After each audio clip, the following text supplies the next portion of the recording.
Сәлем балақай. Бүгін біздер математика пәнінен 72-ші сабақ есептер шығару деген тақырыптың тапсырмаларын орындайтын боламыз.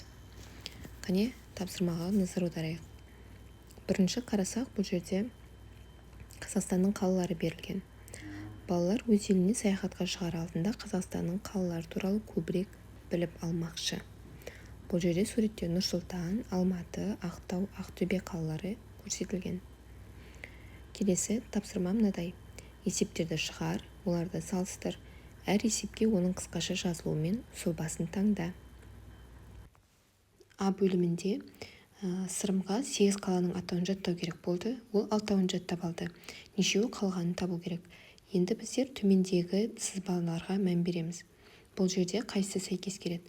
Сырым 8 қаланың 6-ын жаттады. Қалғаны белгісіз. Бұл бірінші сызбаға сәйкес келеді.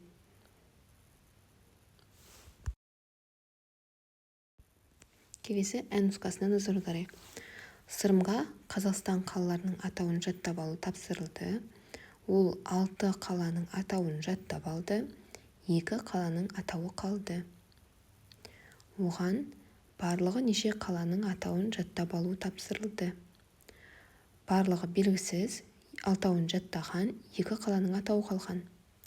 Бұл төмендегі сызбалардың үшіншісіне сәйкес келеді.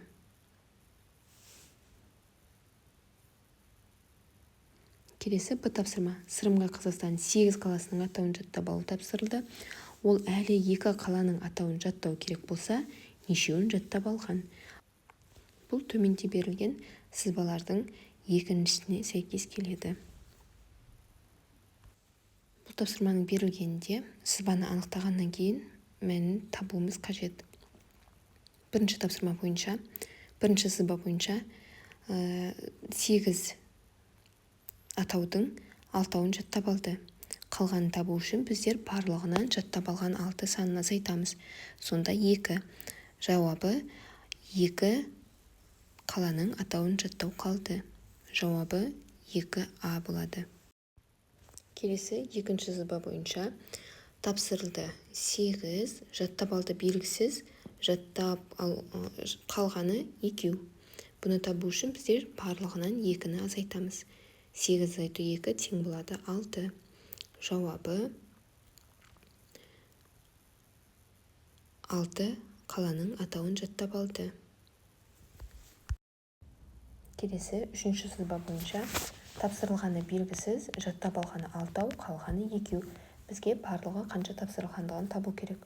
Ол үшін біздер 6-ға 2-ні қосамыз. Тең болады 8. Жауабын жазамыз. Жауабы тапсырылды 8 атау.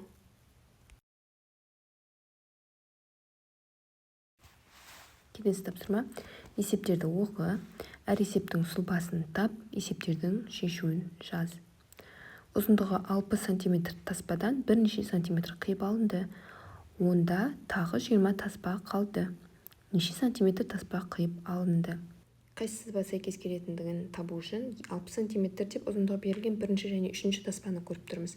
20 см қиып алынды, қалғаны белгісіз. Бұл А-да берілген тапсырма үшінші сызбаға сәйкес келеді. Есептің шешуін табу үшін біздер барлығы берілген ұзындығы 60 см-ден қиып алынған 20 см-ді азайтамыз. Сонда 40 см. Қалған таспаның ұзындығы 40 см. Келесі таспадан 40 см қиып алынды. Онда тағы 20 см таспа қалды. Таспаның ұзындығы қандай болған?